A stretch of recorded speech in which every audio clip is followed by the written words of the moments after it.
When choosing a school, deaf students have two main options: attending a local public school alongside hearing students,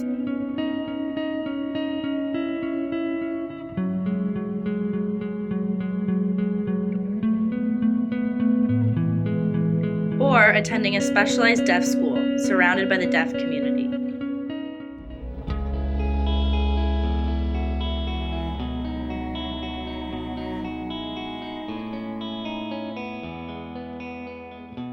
If there are several deaf students at the school, they may have their own teacher of the deaf in a separate classroom, or may take the same classes as hearing students with an interpreter who provides access to information.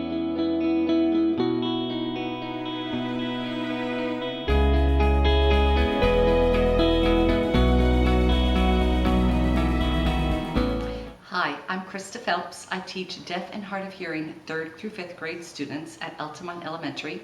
I have taught in this self-contained classroom for 27 years.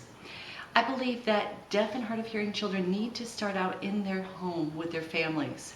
Their families need to learn sign language, or they need to build some kind of a communication base between the child and the family. And they need that bond. The children need the bond with their family. However, once they hit middle or high school, I believe that going to the state school for the deaf is great for the students. There's a lot of activities that are involved just for them.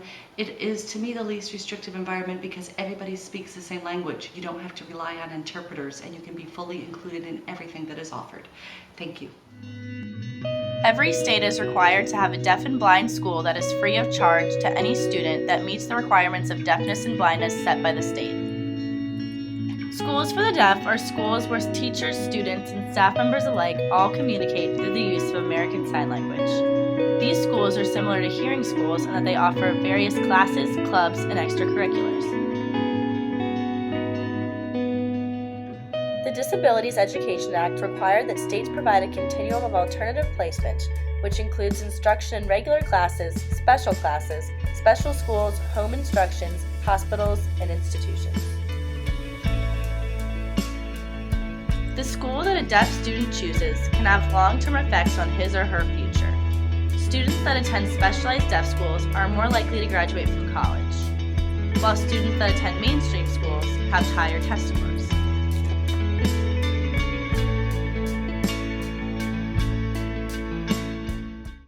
Hi, my name is Renato. This is my name sign. I'm a math teacher here. This is my math classroom. I teach at the Florida School for the Deaf and Blind. Okay, welcome to my classroom.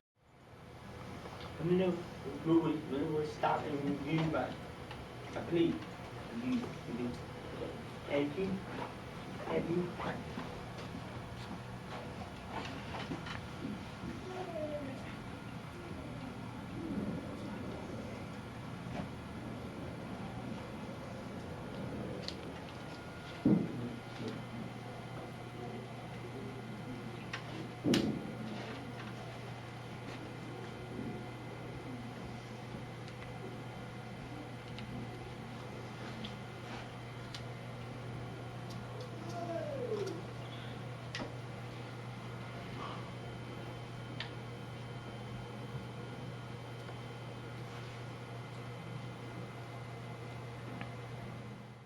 My name is Keith Banks.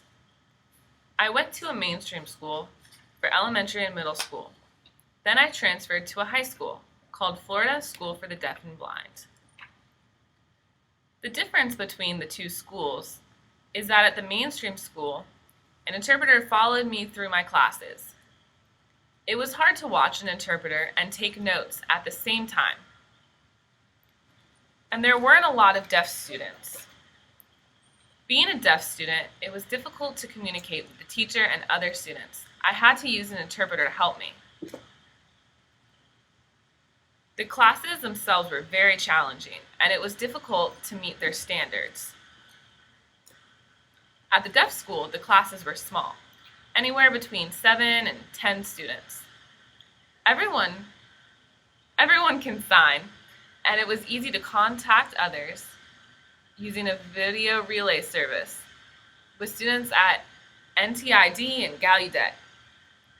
I was able to live in the dorms I got involved in various activities like sports or ASL tutoring.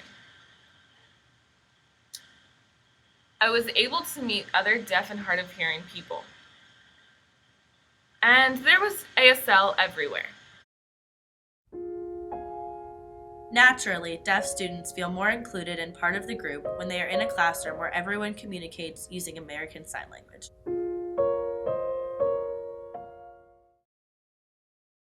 The four operations are adding, subtracting, multiplying, and dividing. Tell your neighbor about the four operations. Teach! Okay! The four operations